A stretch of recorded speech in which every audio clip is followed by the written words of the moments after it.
Coucou les amis, bonjour. Aujourd'hui, je veux parler des problèmes de couple qui ne s'entendent plus et qui sont obligés, n'est-ce pas, de se séparer. Surtout quand dans la séparation, il y a des enfants entre eux. C'est très difficile. C'est très délicat. Parlant de cela, c'est quelque chose que j'ai traversé. C'est quelque chose que je connais. Ce n'est pas évident. Quand on se met ensemble et qu'on n'a pas d'enfant, se séparer, ce n'est même pas compliqué. Normalement, un couple ne devait jamais divorcer quand il y a les enfants. Je dis bien normalement. Mais malheureusement, de nos jours, c'est très compliqué, c'est très difficile et parfois on est obligé de se retrouver chacun de son côté en laissant au milieu des enfants. Je supplie, je dis pardon aux couples qui ne s'entendent plus de penser aux enfants. Parce que les pauvres anges, les pauvres enfants, ils en souffrent dans la plupart du temps. Parfois, c'est une bonne libération et ça fait du bien aux enfants. Mais parfois, les enfants en souffrent. Surtout, ils ne comprennent pas pourquoi. Surtout quand ils sont perdus dans vos problèmes. Quand ils ne savent pas pourquoi papa et maman ne sont plus ensemble. Les enfants sont égarés. Il y a des divorces qui arrangent les enfants, ça c'est vrai. Qui les met plutôt bien, ça c'est vrai. Qui les apporte un certain équilibre, ça c'est vrai. Mais il y a des divorces où les enfants sont perdus. Les enfants, si vous amusez, deviennent des légumes. Oui. Et quand c'est comme ça, il faut céder. Le parent le plus intelligent cède à celui qui tient trop fort pour le bien-être des enfants.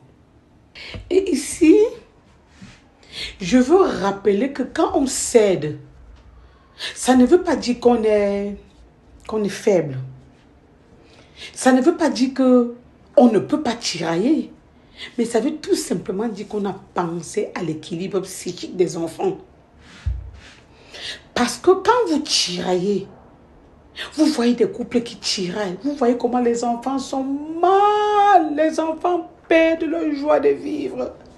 Vous volez sans vous rendre compte de l'enfance des enfants. C'est la raison pour laquelle dans les pays développés, il y a des juges pour les enfants. Mais malheureusement, les parents ne laissent pas les enfants tranquilles. Les parents volent l'enfance de leur enfant parce qu'on a tendance d'amener les enfants à gérer des problèmes qui ne les concernent pas. Si j'avais un conseil à donner aux parents, hommes comme femmes, quand vous voyez que ça entre dans la confrontation des enfants là, la personne le plus intelligente va céder, doit lâcher prise, doit dire que oui, tu as gagné, pourvu que mes enfants soient bien. Oui, il faut céder, pourvu que les enfants soient bien. Parce que quand l'enfant cogite, l'enfant rumine, l'enfant, tu sens comment l'enfant est en train d'acidifier à l'intérieur.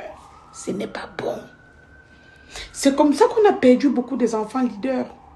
À cause des séparations non préparées, on peut bien se séparer, mais il faut préparer les enfants sans les faire cogiter, sans les rendre légumes. Qu'est-ce que c'est qu'un légume? Un légume, c'est quelqu'un qui n'est plus normal. Et je donne seulement mon conseil de par mon expérience, que quand c'est comme ça, la personne qui aime ses enfants cède. Tu dis que oui, papa, tu as gagné. Ou bien oui, maman, tu as gagné. Prends-les pourvu qu'ils soient bien. Parce que à la fin de la journée, tout ce qu'on veut, c'est l'épanouissement des enfants. Imagine-toi quand tu donnes un enfant qui n'est pas épanoui, qu'est-ce que tu en fais? Qu'est-ce que tu peux faire d'un enfant qui n'est pas épanoui? C'est l'épanouissement qui galvanise l'enfant. Un enfant qui est sauté comme ça, comme la tisse, subitement est comme ça, est comme ça, est comme ça, est comme ça, réfléchit. Quand je parle, je sais ce que je dis. Mais il faudrait que le parent qui a décidé par tous les moyens de garder les enfants se sacrifie parce que ça demande un très grand sacrifice. Tu ne peux pas élever les enfants seuls sans te sacrifier. Ça veut dire que quoi? Ça veut dire que toi, parent qui veut garder ton enfant par amour pour tes enfants ou bien pour ton enfant, tu dois comprendre que tu dois te sacrifier. Donc, tu n'as plus de vie et tu dois confier, tu dois offrir ta vie à tes enfants. Parce que déjà, quand l'enfant comprend que tu es seul à l'éduquer, je dis ça, tu es un peu livré. Parce que les enfants sont des femmes psychologues. L'enfant sait que tu es seul. L'enfant sait que papa n'est pas là. Ou bien de l'autre côté, maman n'est pas là. Donc, tu dois te sacrifier. Si tu es en couple ou si tu es un partenaire, ton partenaire ou ton conjoint avec. Ces enfants sont capricieux. Ces enfants sont demandants. Ces enfants sont des manipulateurs parfois. Parce qu'ils jaugent là, ils voient où c'est plus facile. Et c'est là où il veut aller.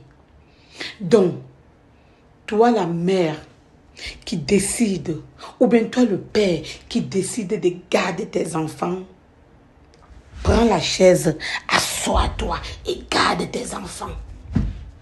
Jour et nuit. Si tu travaillais 100%, essaie de travailler un peu moins. Ou bien organise-toi de telle enceinte que l'enfant ne sente pas que tu n'es pas là. Parce que si les enfants sentent que tu n'es pas là, tu es mort en guerre. Ils vont te manipuler. Quand ils sont encore jeunes, tu ne peux pas ressentir. Mais quand ils commencent à prendre de l'âge, quand la puberté arrive, oh, si tu n'as pas mis de bons fondements, si tu n'as pas assis la fondation, si tu as planté sur pilotis, ça va te rattraper. Oui, ça va te rattraper. Donc, quand ça ne va pas, séparez-vous. Mais quand vous vous séparez, la personne qui tient à garder son enfant ou bien ses enfants, c'est sûr que c'est pas amour. Hein? Que ce soit l'un ou l'autre qui veut garder son enfant, c'est pas amour. Mais l'amour là non, tu dois encore donner ça 100 fois. Sinon ça va ndem. Et quand ça ndem, surtout en Occident, ça ndem très fort. Ici en Occident, nous travaillons beaucoup. Quand nous voyons nos collègues blancs travailler 30%, 40%, 50%, on se dit qu'ils sont bêtes. Ils ne sont pas bêtes. Si j'avais à recommencer, je serais divorcée peut-être un peu plus tôt, hein, dans mon cas. Ça dépend du cas de chacun. J'aurais divorcé un peu plus tôt et je n'aurais jamais travaillé 100% comme je travaille là. J'aurais diminué mes heures de travail pour avoir plus de temps avec les enfants. Le conseil que je veux donner à n'importe quel parent, quel qu'en soit son rang social, si tu deviens monoparental, tu dois diviser tes loisirs, soit annuler presque tous tes loisirs. Tu dois t'arranger à avoir des loisirs avec tes enfants, c'est encore l'idéal.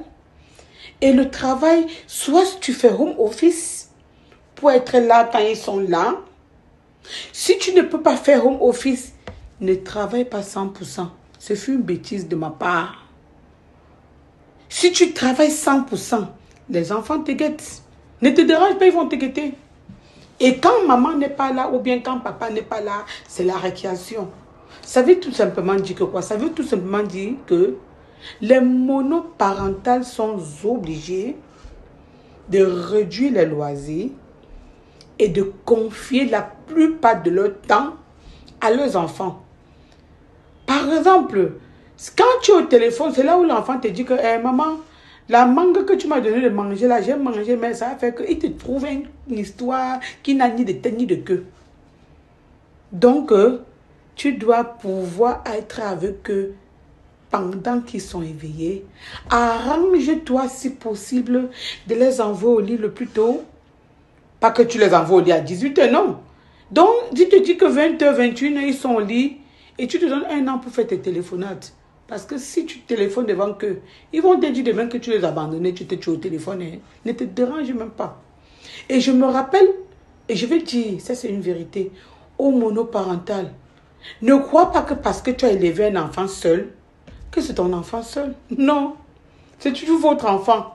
Parce que parfois, les enfants choisissent, pas parce que c'est leur choix, parce qu'il y a une influence quelque part.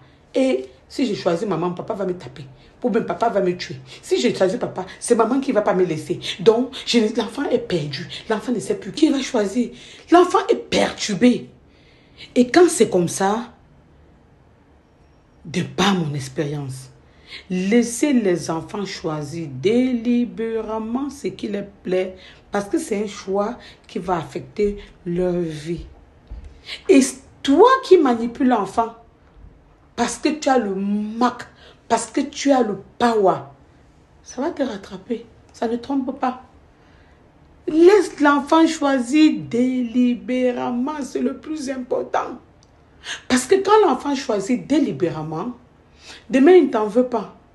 Imagine-toi que plus tard, après t'avoir sacrifié, après avoir donné tout, toute ton énergie, toute ta force, tout ce qu'on connaît là, l'enfant te dit que tu l'avais manipulé.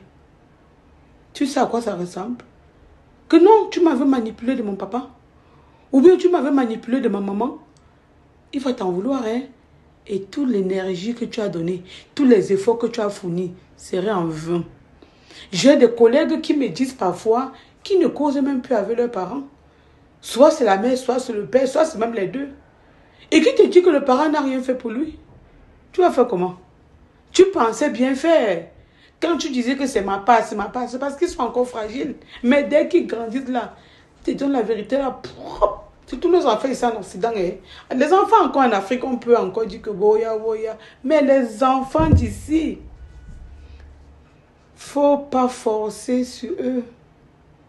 Moi, dans mon cas, à l'époque, on avait dit que c'était mon ex qui disait, oh, elle est éloignée de mes enfants de moi. Elle a fait que, alors que c'est moi qui lui ai amené ses enfants. Mais lui-même, parce qu'il voulait manipuler les enfants, il a tiré les ficelles dans sa tête et la balle dans son pied. C'est comme ça que ça l'a pris. Donc, généralement, on pense qu'on va manipuler. Mais cette manipulation-là, ça a des très courtes jambes. Ça ne tarde pas. Les jambes de ça sont courtes. Ça te rattrape là-bas devant. Laissons les enfants. Ne leur disons pas ce qui ne les intéresse pas. Parce qu'ils n'ont pas besoin de ça. Mais quand ils vont grandir, vous allez voir que la raison va triompher. Parce que ça finit par grandir. Hein. Moi, quand on te laisse avec des enfants tout petits, tu te dis qu'ils ne vont jamais grandir. Et ça va très vite. Moi qui vous parle aujourd'hui, je n'ai plus d'enfants mineurs. Ils sont tous vieux, ils sont tous grands. Ce sont mes copains et copines. Il n'y a plus de bébés parmi. Et la vie est plus belle pour moi là. Actuellement où je parle, je ne suis pas chez moi. Je suis d'un autre côté. Mais il n'y a pas de problème. Mes enfants sont en train de grandir.